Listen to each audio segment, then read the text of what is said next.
Сәлеметсіздер ме оқушылар? Әдебиеттік оқу сабағы алғашқы ұстаз. Оқушылар, бүгінгі сабағымызда сіздер дерек көздерден ақпараттар табасыздар және сызбаға түсіресіздер. Кел балалар оқылық өлеңін есіңе түсір. Оны жазған кім? Сөз жұмбақты дұрыс шешсең, сарғыш түсті тор көздерден есімі шығады.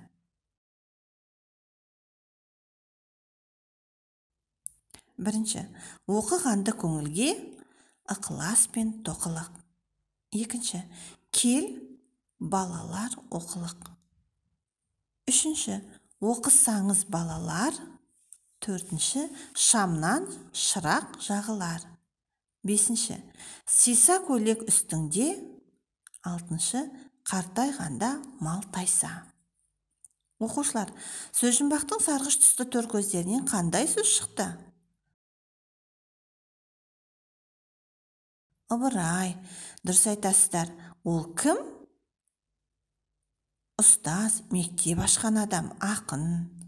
Балалар, неліктен бүгінгі бөлімнің аты алғашқы ұстаз деп аталады? Тамаша, Ыбырай Алтынсарин қазақ даласына ең алғаш болып мектеп ашып, балаларды оқытқан адам. Дұрыс айтасыңдар. Бүгінгі өтетін тақырыбымыз Ғафу Қайырбековтың алғашқы қоңырау өлеңі. Ғафу Қайырбеков 1928 жылы Қостанай облысы Жангелдин ауданында туған. Оның «Дала қоңырауы» атты поэмасы бар. Онда Ыбырай Алтынсарин бейнесі сипатталған. Енді өлеңді түсініп оқыңдар. Алғашқы қоңырау. Қағылды зор қоңырау күмбірледі, аралап айлық жерді, күндік жерді, ілесіп сол қоңырау үніменен қазақтың даласына білім келді. Кім қаққан, аты жөні кім қоңыраушының, даланың дүбірлеткен қойнау шыңын, қалың ел қара қазан сарбаланың, қашанғы арын қамын ойлаушы кім? Сол сұрақ қоңырауға қосып үнін, бар қазақ аспанында ұшты бүгін. Ыбырай, Ыбырай деген жалғыз есім, туған жер таза ауасын құшты қырын. Енді балалар, сіз мына жердегі әр шумақтағы тірек сөздер мен сөз тіркестерін қолданып, негізгі ойды сызбаға түсіріңдер. Бірінші шумақтағы тірек сөздер мен сөз тіркестері: қоңырау, қазақ даласы, білім. Екінші шумақтағы тірек сөздер менен сөз тіркестері: кім қаққан, шыңын, қамын. Үшінші шумақтағы тірек сөздер мен сөз тіркестері: қазақ аспанында, туған жер.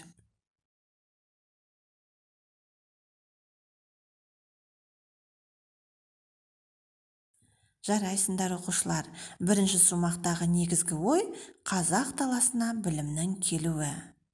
Екінші шумақтағы негізгі ой Ыбырайдың білім жарығын әкелуі. Үшінші шумақтағы негізгі ой қазақтардың Ыбырайды мақтаныш тұтуы. Жарайсыңдар оқушылар.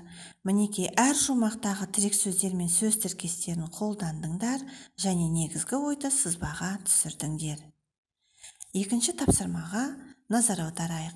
Дерек көзден алынған мәліметті оқып, Ыбырай Алтынсарин туралы ақпаратты сызбаға түсір. Мәліметті тыңдайық.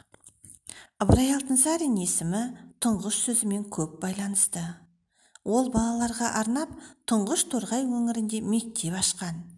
Осы мектепте оқушыларға тұңғыш оқу құралын жазды. Бұл кітап қазақ хрестоматиясы деп аталды. Қазақ қыздарына тұңғыш өнерге үйрету мекемелерін ашты. Ыбырай Алтынсариннің басты еңбектерінің бірі бұл 1883 жылы Орск қаласында тұңғыш қазақ мұғалімдер мектебінің ашылуы. Онда қазақ мектептері үшін мұғалімдерді даярлады.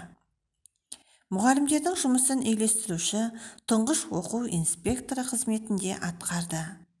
Ыбырай Алтынсарин алғашқы ұстаз, ағартушы, ақын, жазушы. Оқушылар, осы дереккөзден алынған мәліметтерді пайдалана отырып, Ыбырай Алтынсарин туралы ақпаратты мына сызбаға түсіреміз. Сызбада тұңғыш сөзі берілулі тұр.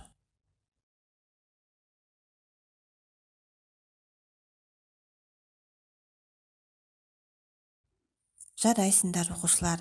Сонымен Ыбырай Алтынсарин тұңғыш балалар мектебін ашқан, тұңғыш өнерге үйрету мекемелерін ашыпты, тұңғыш оқу құралы қазақ хрестоматиясын жазған, тұңғыш мұғалімдер мектебін ашқан. Міне оқушылар, осы сызбаны түсіру кезінде сендер дерек көздерден алынған мәліметті ақпаратты таба білдіңдер және сол ақпаратты сызбаға түсірдіңдер. Келесі тапсырмада бүгінгі тақырып бойынша алған білімдеріңді сызбаға түсіріп қорытындылаймыз. Бірінші сұрақта өлең кім туралы бір сөзбен жазамыз. Екінші сұрақ өлеңнің авторы кім? Екі сөз жазамыз. Үшінші сұрақ Ыбырай Алтынсарин қай жылы қай жерде дүниеге келді? Үш сөз жазамыз.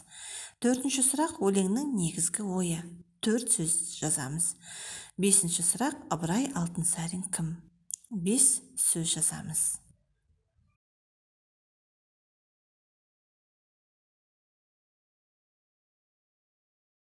Енді сызбаны тексеріп шығайық. Бірінші Ыбырай, екінші Ғафу Қайырбеков, үшінші 1841 жыл Қостанай өңірі, төртінші қазақ жерінде білімді әкелуі, бесінші ұстаз, ақын, жазушы, қоғам қайраткері.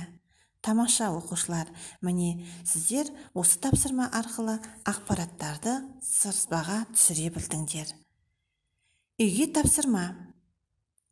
49-шы беттегі өлеңді түсініп оқы. Және мынадай топтарға бөлініп, Ыбырай Алтынсарин туралы сөйлеуге дайындалыңдар.